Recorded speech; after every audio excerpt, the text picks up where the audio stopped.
지금부터 내가 해주는 얘기 들어주겠니? 할렐루야. 오늘도 우리 하나님께서 하나님을 위해 살 수 있는 새날을 허락해 주셨습니다. 내 평생 사는 동안 찬양 올리겠습니다. 내 평생 사는 동안 주 찬양하리. 여호와 하나님 내 주를 찬양하리. 주님을 묵상함이 즐겁도다. 내 영혼 주 안에서 참 기쁘리.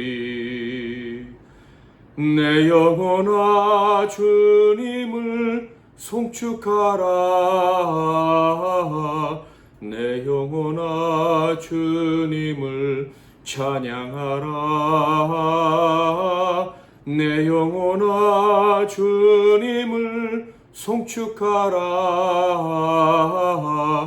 내 영혼아 주님을 찬양하라.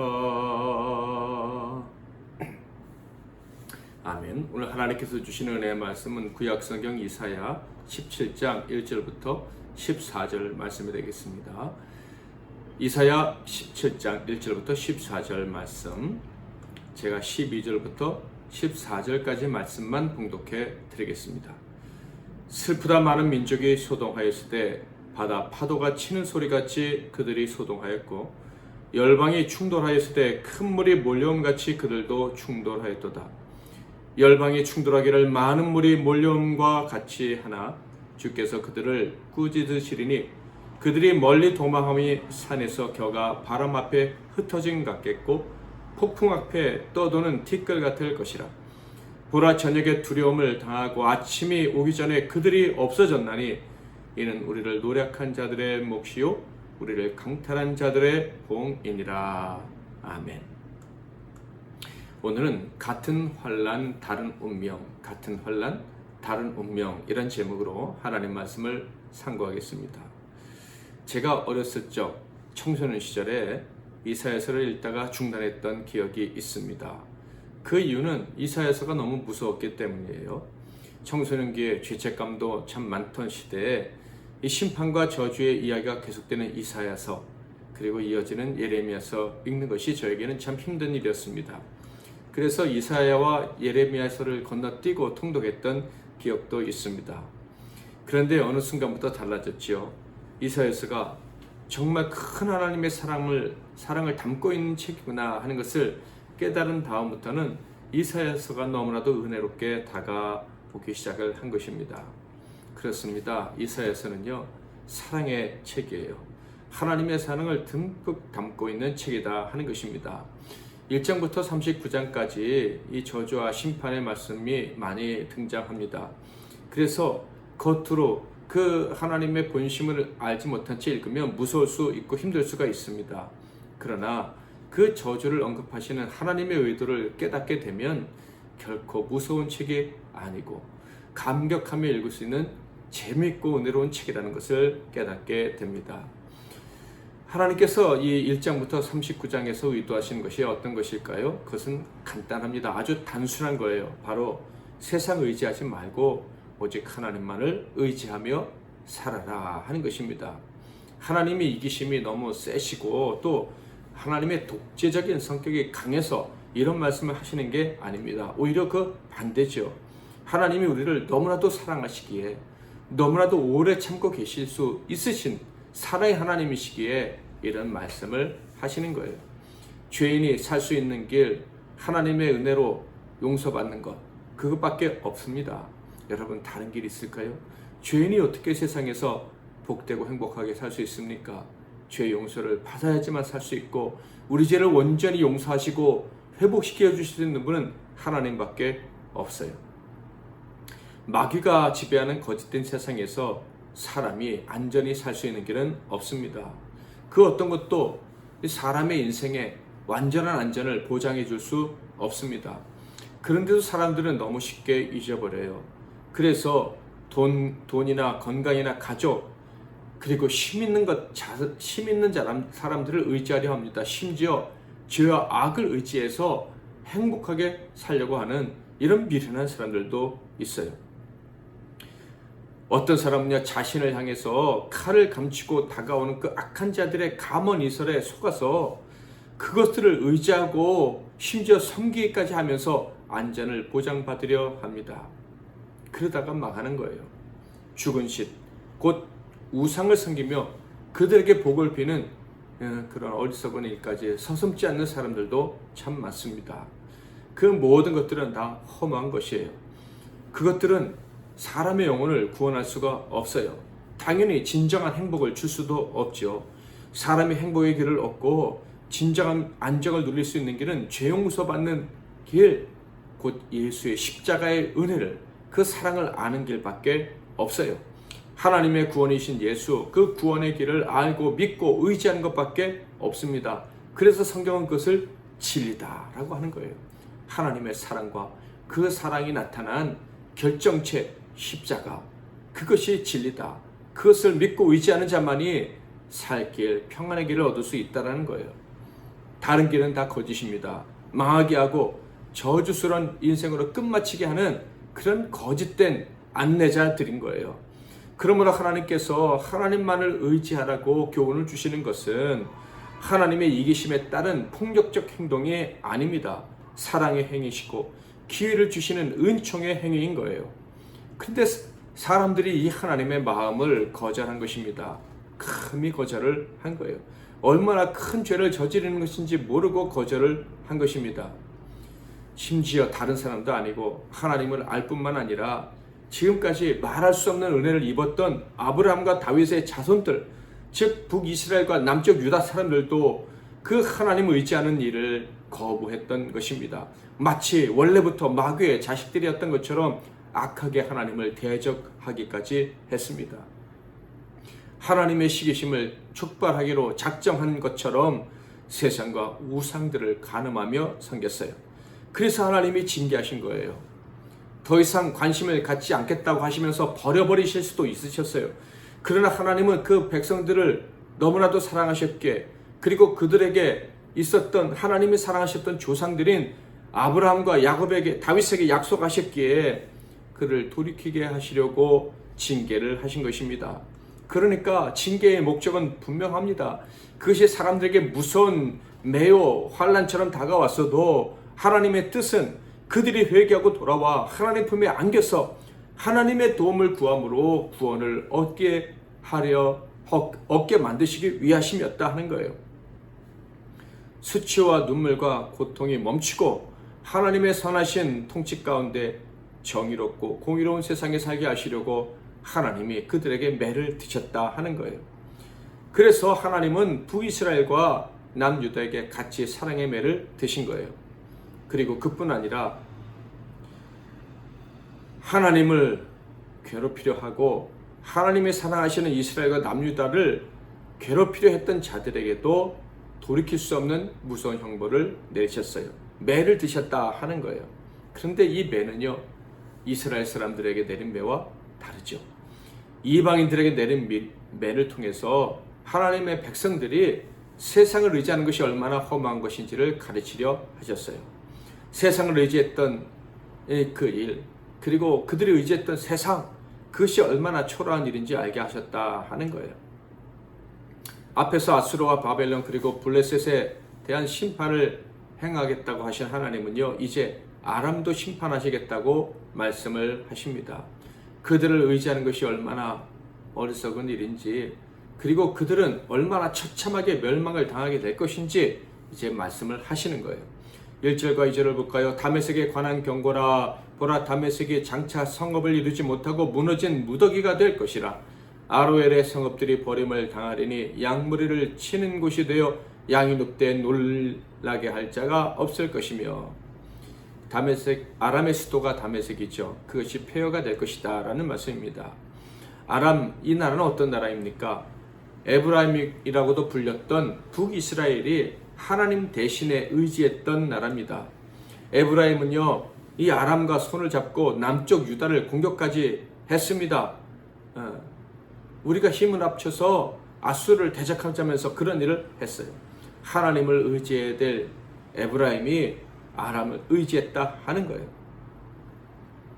이런 악한 일을 북이스라엘과 함께 행했던 아람에게 하나님이 행하실 일은 분명했습니다.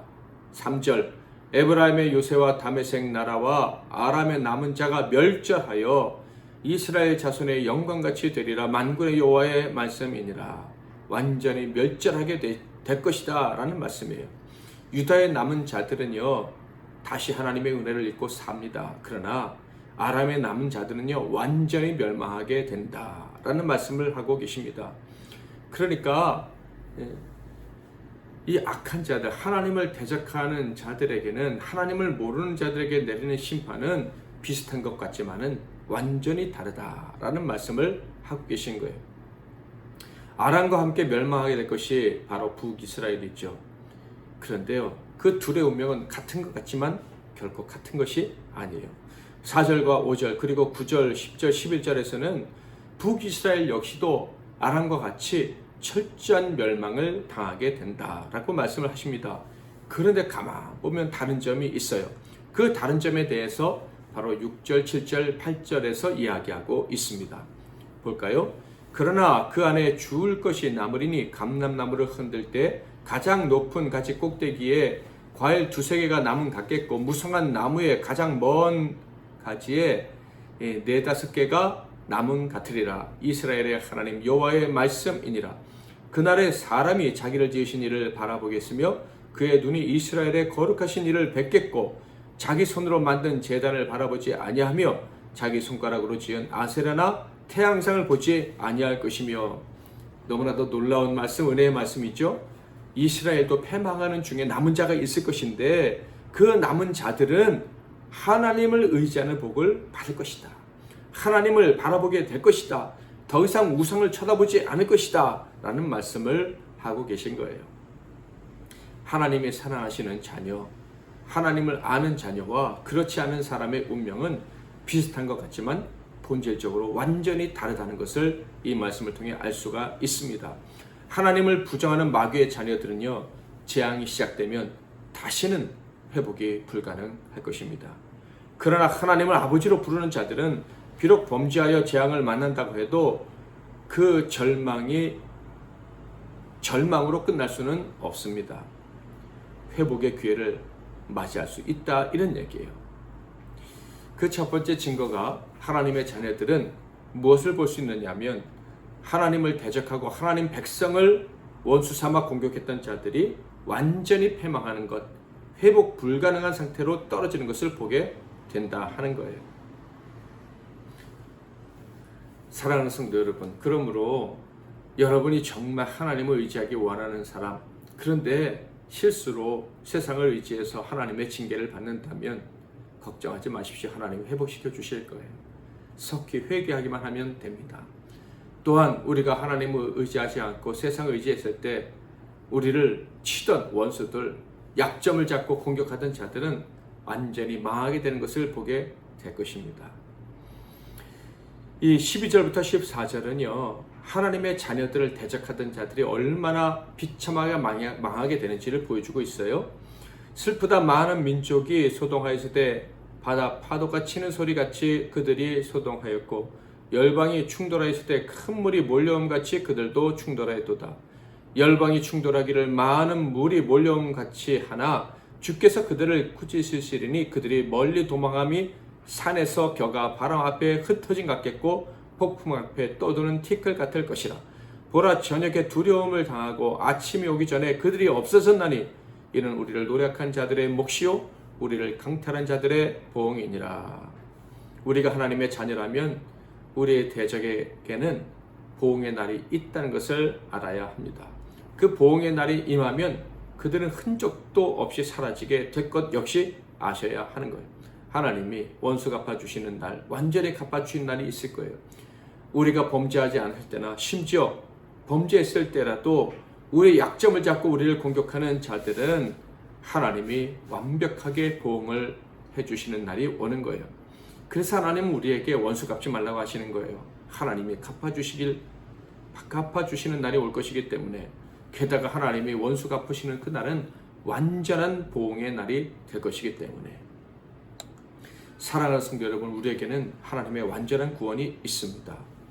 하나님을 의지하는 것, 그것이 가장 완전한 것이며 안전한 것이다 하는 것을 깨닫게 되는 멋진 날을 하나님이 반드시 줄 것입니다.